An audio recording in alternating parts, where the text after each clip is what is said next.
El rural de la región de Murcia presenta en su extremo más occidental un reguero de núcleos que con el paso del tiempo han perdido población. Estos núcleos, conocidos aquí como pedanías, se ordenan en el municipio de Lorca en diputaciones. La vida de nuestra protagonista transcurre principalmente entre la pedanía lorquina de Nogalte y el pueblo de Puerto Lumbreras. María nace el 8 de agosto de 1950. En su portada, el diario La Verdad informa de los avances yanquis en la Guerra de Corea y del estreno de la película Nacharregules en el cine imperial, protagonizada por la bellísima Zuli Moreno. En su última página, La Verdad hace propaganda de la obra sindical de Educación y Descanso. La noticia muestra a los productores afiliados de excursión hacia San Pedro del Pinatar y Puerto de Mazarrón. Yo nací aquí en Nogalte, que esto pertenece a Lorca, y como recuerdos tengo pues especialmente una perra que teníamos que se llamaba Canela, que éramos inseparables. Por donde iba yo iba la perra, que de hecho un día me perdí, porque salí a pasear a la perra y mi madre no me veía y cuando me encontró por poco se me calienta el cuerpo. Cuando yo era pequeña todas las casas estaban habitadas, todas. Y yo pues como aquí cerca no había gran cosa de vecinos, pues tenía una prima, y digo tenía porque se murió con 52 años de cáncer, que Dios la tenga en la gloria. Pues nos llevábamos como hermanas, estábamos siempre juntas en un lado, juntas en el otro. Y un aparcero que tenía mi abuelo, pues también tenía 2 o 3 niños, pues ya está, los más cercanos son con los que nos juntábamos a jugar y todo eso. Y como escuela tampoco había, pues aprendíamos en casa lo que los padres nos podían enseñar. Pues cuando nos juntábamos, 2 o 3, jugábamos a la rayuela esa que se hace en el suelo, hacíamos balones con flores de hoja albaida. Mi madre me compraba muñecas, que por aquellos tiempos no es que hubiese tampoco, todas las niñas tampoco tenían muñecas, pero mi madre pues, me compraba una muñeca de vez en cuando, que no me compraba muchas y tenía la culpa yo, porque las bañaba, que yo era muy limpia, y como las muñecas eran de cartón, pues cuando las bañaba ya la muñeca se deshacía. Como en mi casa éramos pocos y siempre se mataba un cerdo, casi siempre grande, pues yo la despensa la recuerdo bien.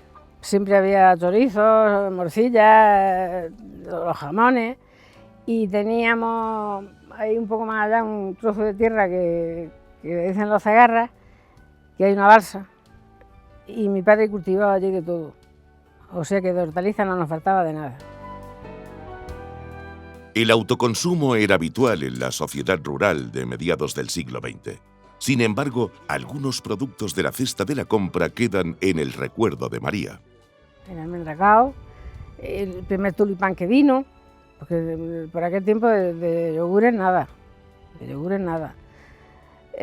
un chocolate que había que se llamaba chocolate Estárraga, que cada pastilla de chocolate traía un puentecillo, así de grande, los cuentos de Calleja. Eso era muy conocido y venía con cada paquete eso de chocolate un cuento. Pasaban vendiendo pescado, algunas veces con una mobileta. Es que hay que ver cómo cambia la vida. Pasaba otro con una furgoneta que llevaba hortalizas, de verduras, de lo que buscaras, de cosas para la cocina, todo tipo de verduras y frutas, lo llevaba aquel hombre en su camioneta, en su furgoneta, era una furgoneta lo que tenía. Pasaba otro que decían esquinquillero, que aquel llevaba que si agujas, que si hilo, que si esta, que si la otra. Y claro, y venía muy bien, porque como no tenían la cosa fácil para ir al pueblo, pues estaba la gente deseando que viniera. O también traían gas, porque para alumbrarse había que alumbrarse bien con aceite, que a nosotros, gracias a Dios, no nos ha faltado nunca, porque como lo cosechábamos, y se alumbraba la gente con aceite o con gas, y entonces, pues lo que se tenía que alumbrar con gas, pues estaban deseando que vinieran para comprarle su botellita de gas. La referencia a las botellas de gas lleva a María a repasar la evolución de la forma de alumbrarse de la vecindad de Nogalte. Primeramente nos alumbrábamos con el candil de aceite o de gas, teníamos de las dos clases. Luego con el quinqué. Más tarde compró mi madre un camping gas, que eso ya era una luz preciosa, hombre, una hermosura de luz. Y la electricidad llegaría aquí, antes, no tengo presente la fecha, pero entre los 75 y los 80, porque mi hija mayor estaba pequeña cuando vinieron, por ahí, por esa fecha. El agua no siempre fue corriente. Pozos y fuentes permitían antaño el abastecimiento del agua. Más al principio teníamos los pozos que había que sacar el agua con el cubo. Venga en cuba, o bien para llenar los cántaros, o bien para llevar a la casa. Y luego más tarde, cuando ya hicimos la casa esta, como teníamos el pozo aquí delante, se compró un motor. Cuando vino la luz eléctrica, se compró un motor y con el motor la subíamos aquí al tejado. Y ya teníamos agua corriente por toda la casa. Hasta hace unos años, no muchos, que ya el Ayuntamiento de Lorca puso por aquí, no en todas las casas, porque es difícil, está muy diseminada, pero por aquí, por todos estos vecinos, sí nos puso el agua. El puerto, me acuerdo, yo he visto de ir viendo el aguador por allí con los cántaros y el carro repartiendo agua por las casas. Y aquí el de los pozos, y había que traerla con la burra y los 4 cántaros. Los cántaros estaban siempre en marcha, y si se rompía uno tenían que ir corriendo a comprar más porque se quedaban sin agua en las casas. Pues nosotros teníamos una tinaja, se traía el agua con los cántaros, unos cuantos viajes, se llenaba la tinaja y se guardaba la de la tinaja para fregar y para los animales y eso. Y la que había en los cántaros era para beber. María ratifica lo que evidencian los modelos meteorológicos. Entonces había 4 estaciones, lo que ahora no las hay. A mí me gusta mucho la ropa de manga semi. Y si me apuran no me la puedo poner, porque paso del frío directamente al calor. Y entonces sí, entonces la primavera pues era la primavera. Como llovía más y todo eso, pues todo florecía, teníamos un clima suave. Luego llegaba el verano, pues es normal con la época, y así sucesivamente. Las obras del AVE Murcia-Almería avanzan, previendo una estación en Lorca.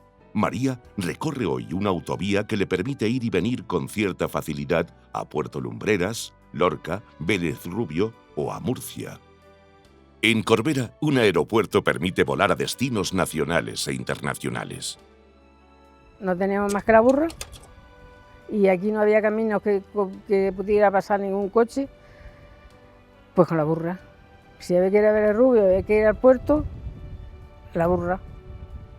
Pero que los niños no iban porque ya tenía bastante la burra con todo lo que se compraba para comer, para encima ir cargando con más niñas. Entonces no salíamos, y a Lorca tampoco. Luego ya después se comenzaron a hacer caminos por aquí para carros. Nosotros mismos teníamos un carro, y entonces era diferente, porque iba al puerto, por ejemplo, y cargaba en el carro todo lo que quería. Poco tiempo después, como ya los caminos se habían abierto, ahí en Henares había uno que le decían Amador Matías, que Dios lo tenga en la gloria, que ha fallecido también, y se compró un coche y se dedicó a llevar gente de aquí al puerto, a Lorca o a Murcia, donde tenía que llevarlo. Él siempre con su coche, él hacía de taxista de la gente de la zona. Y entonces, claro, ya la cosa cambiaba. Si queríamos ir a Lorca, yo qué sé, porque hubiese en la plaza de toros, pero eso ya más mayor, ya teniendo yo de 15 años para arriba. Si queríamos ir porque hubiese pues, cualquier actividad, que hubiese un cantante que nos gustara o lo que fuera, pues contratábamos a Amador y ala. a verlo. La infancia de María transcurría entre su casa y el campo. Como estaba así de joven y sola, pues mi padre pobre trabajaba lo suyo y lo mío. Entonces pues yo me quedaba en casa, que si fregaba, barría, preparaba la comida, y mis padres trabajaban en el campo. Cuando ya estuve un poco más grande, pues nos compartíamos mi madre y yo el trabajo de casa y salía al campo también. Segábamos, arrancábamos cebada, a recoger las almendras, a recoger olivas. Rondar, carabina, pretender, ajuar o pedir la mano son términos en desuso. Las madres no perdían a las hijas de vista, para nada. Nosotros, pues yo a mi marido lo conocía de siempre porque como eran medio familia y vivían ahí cerca, pero cuando comenzamos a noviar, pues ya está, mi madre siempre con nosotros. ¿Que íbamos al cine? Mi madre. ¿Que íbamos a Henares? Mi madre. Por aquí en las casas se hacían bailes o se hacían rifas. Y las fiestas en Henares se hacían muchísimas fiestas, que si San Antonio, que si la Candelaria, los Inocentes, yo qué sé.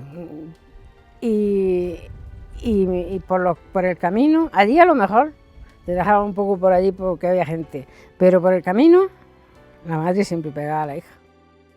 Empezamos a noviar, venía aquí por casa los miércoles y los domingos, y cuando decidimos de casarnos, pues entonces se acostumbraba a que el novio hablara con los suegros, pero entonces acto seguido tenían que venir los padres del novio a hablar con los padres de la novia.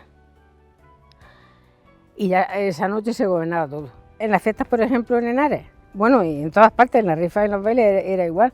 Las chicas estaban por allí sentadas disimuladamente y el chico que quería bailar, pues iba y se acababa a bailar la que le gustaba. Y ya está. Se bailaban 3 o 4 parrandas y entonces le decía descansa y ya está, cada uno se iba al sitio de donde venía.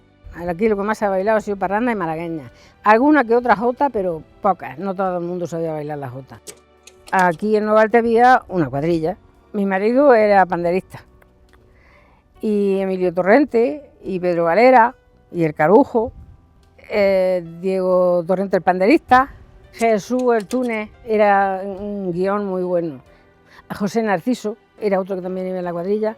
José vive, pero se ha muerto el Carujo, el Torrente, Jesús el Túnez, Pedro Valera, Emilio Torrente, se han muerto todos. En ocasiones, los miembros de la cuadrilla servían de vehículo para entablar relaciones. Por aquí por las casas se hacían rifas también, especialmente en Navidad, que la cuadrilla salía de casa en casa y como había poco dinero le daban que si un espinazo, que si el gallo, que si estas, que si las otras, pues eso lo rifaban y era dinero que sacaban para la parroquia. Y cuando hacían la rifa, primero vendían los números a peseta o a lo que fuera, y luego hacían una puja. ¿Vale? Me dan tanto por esta, que si 2 pesetas, que si 3 pesetas, vale, 3 pesetas a las 3. Entonces se daban al que daba el dinero y él le decía, llévaselo a fulana, así disimuladamente. Entonces aquel cogía los números, los liaba y iba a decirlo, estos números te los manda fulanito de tal. Que ella tenía intención de salir con él o le gustaba lo que fuera, se quedaba con los números. Y esa noche hablaban juntos. Y si no le gustaba, decía, dile que no los quiero. Al margen de la parranda, otras músicas eran del gusto de María. Manolo Escobar, eso era el boom, y Antonio Molina. Y luego ya pues me gustaban también los Sires, los Bravos, los Brincos. Aquí Radio Andorra, emisora del Principado de Andorra.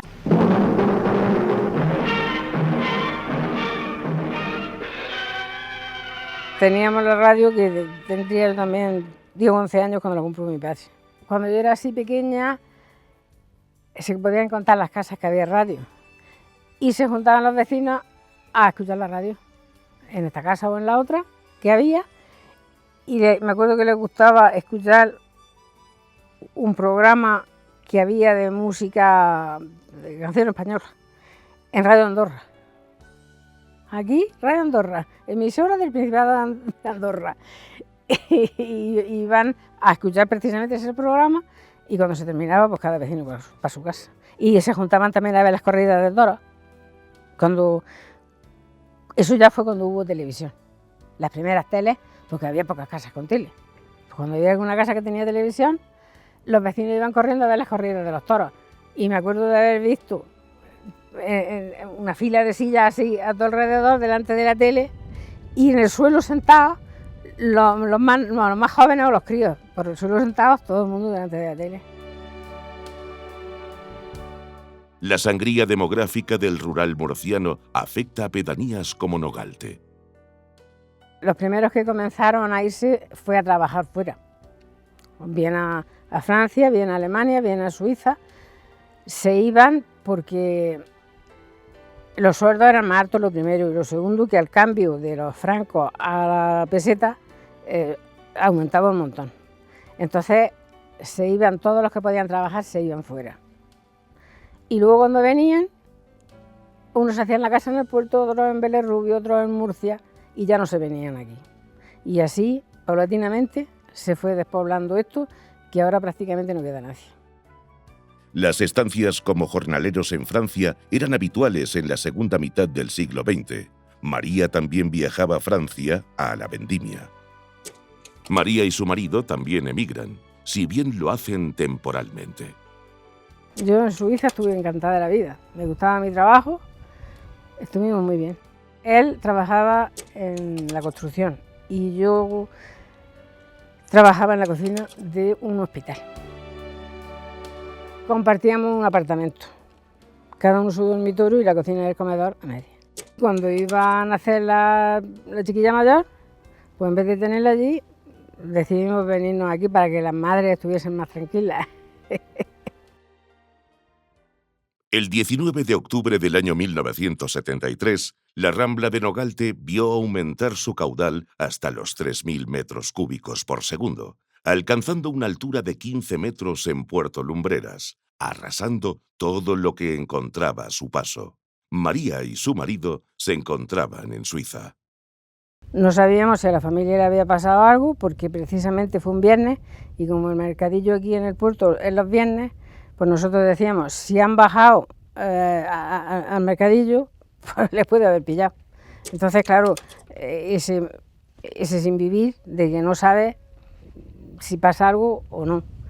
Y ya a lo menos a los 8 días ya restablecieron las líneas y pudimos hablar con la gente de Puerto Lumbreras y ya supimos que a los nuestros no les había pasado nada. Pero de todas formas aquí las fincas estaban hechas polvo. Nosotros vinimos en Navidad. Lo primero que nos encontramos fue donde había una pastelería que se la llevó y quedaban los postes, un coche que parece como si hubiese sido un papel de fumar, liado, vamos, envuelto en los postes de la pastelería. ¿Cuánta fuerza llevaría aquel agua? Porque un coche, para liarlo en un poste, eso es que había que verlo. Y yo qué sé, allí donde había casa no quedaba nada, había un pedrusco enorme, que lo leímos en el periódico, en Suiza, que decía que una piedra de 20 toneladas fue la que dañó los cimientos de las casas que pegaban a la Rambla, porque el agua la llevaba y la traía y cada vez que tocaba los cimientos, pues la dañaba. En fin, aquello fue muy grande. Tras el regreso de Suiza, María y su marido iban cada año como jornaleros a Francia.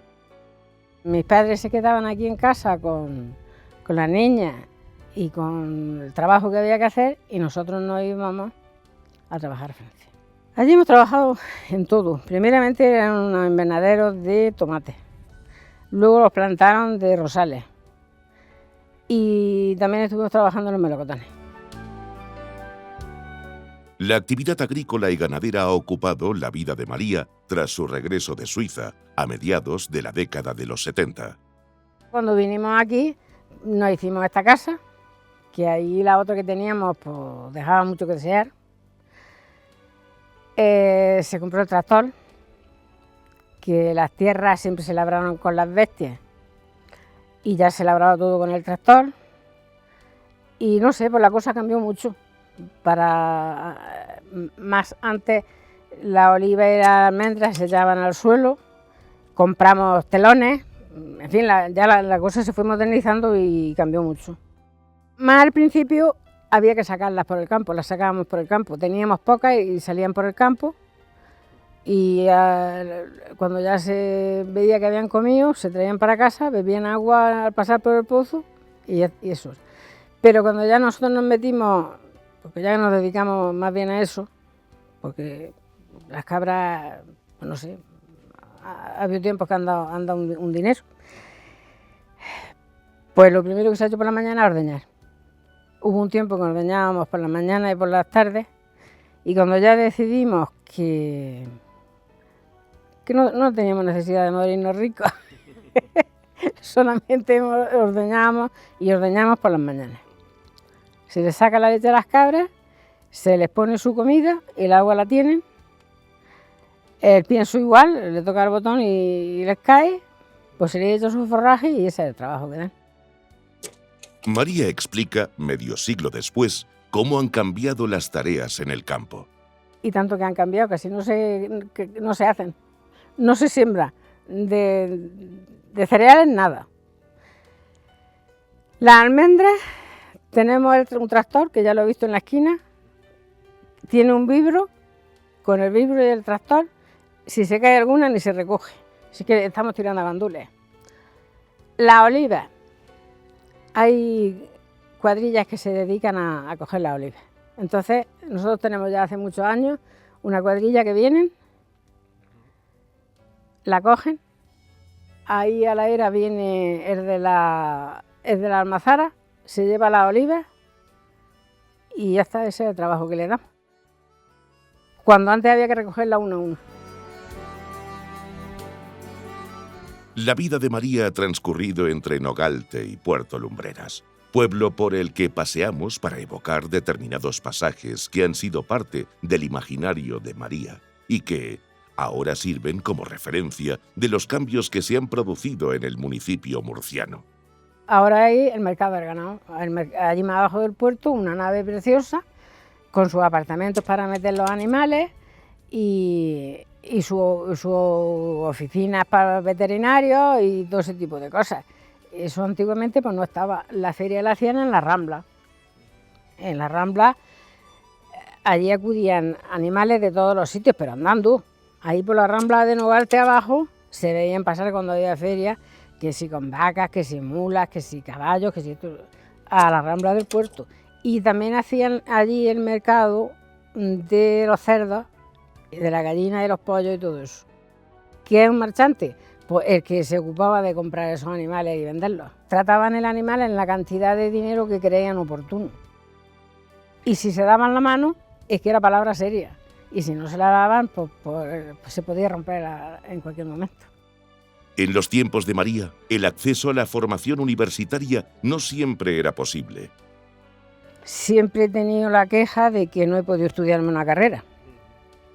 En cambio, mis padres, de labores femeninas, se preocuparon de que supiese de todo. Yo aprendí a coser, que tenía 15 años, y me hice profesora. He estado dando clases de corte y confección, y patronaje y todo eso en el Centro de la Mujer. Aprendí a bordar a máquina, a bordar a mano, con lana. Yo bordo refajos. A mi hija le he bordado a cada una un refajo. Y dibujo y pinto cuadros, que todo eso lo hago porque me gusta. La primera máquina que hubo en casa, de pie, porque de esas de mano estaba la de mi abuela. La compró mi madre cuando yo tenía 12 años. Y como no había caminos, que es lo que hemos estado comentando antes, de que no había caminos, no había más que la burra, pues la trajeron de Lorca ahí a la carretera, no sé en qué coche, pues en el Ramadón no fue. En algún coche la trajeron a la carretera. Y entonces fueron de aquí con la burra, la cargaron en la burra y se la trajeron a casa. Esa cuando yo tenía 12 años. Que en esa en la que yo aprendí a bordar. y llegaron las hijas. La mayor se llama Rosa, la otra Isabel y la pequeña Juani. Tuvimos la suerte de que los maestros venían del puerto y salían ahí a la carretera y se iban con ellos y con ellos venían. Eso hasta que terminaron la escuela aquí. Y a medida que fueron terminando, se fueron yendo al puerto a casa de sus abuelos para sacarse el bachiller. Pues terminaban el instituto y se iban para Murcia. Y allí pues, se han ido sacando las carreras. Si bien el no poder desarrollar estudios universitarios es una espina clavada, ello no ha sido óbice para el desarrollo de la curiosidad de María, tampoco para su alfabetización digital. A las dos mayores, mi padre, que en paz descanse, les compraba máquinas de escribir a cada una la suya. Y a la pequeña ya le compró un ordenador, chiquito, pero un ordenador. Que de hecho lo tiene aquí todavía, que ese no se lo lleva para Murcia. Allí se arregla con los portátiles. Y en ese ordenador ella me puso un programa en el que me dijo tienes que hacer así, así, así hasta que aprendas. Y aprendí de momento, cuando a uno le gusta una cosa. Y claro, pues ya me enseñé a escribir y ya comencé a escribir mis libros. He publicado ya 4 libros. El primero se llama 1001 adivinanzas murcianas, que ese se me ha agotado ya.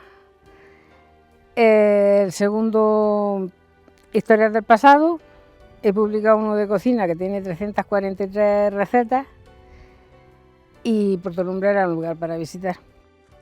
María Pérez, también conocida como María, la de Nogalte, destaca por su participación en el tejido asociativo. Yo soy siempre presidenta de la Asociación de Vecinos en Nogalte, que de hecho ahora mismo me queda una que se llama Vecinas y Vecinos Pedanía de Nogalte. Y no sé por qué he tenido que resolver problemas, ya no solo los míos. He tenido que los vecinos, cualquier problema que se les presenta, allá que vienen a buscarme. Pues yo con mucho gusto voy con ellos a Lorca o voy al ayuntamiento, a urbanismo, donde sea. Ya, lo tengo de costumbre y lo hago con mucho gusto. Yo cuando un vecino tiene un problema y yo le echo una mano y se le soluciona, yo me siento feliz. Nos despedimos de María, la de Nogalte, dinamizadora del tejido asociativo, con una curiosidad que parece insaciable, clave en el registro de la memoria de la vida de esas personas que nacieron y vivieron en las pedanías de la región de Murcia, con pasajes de vida que le llevaron a emigrar durante años y a trabajar como temporera, retornando más tarde a Nogalte y a Puerto Lumbreras, siendo testigo de su transformación y, en el caso de Nogalte, de su despoblamiento.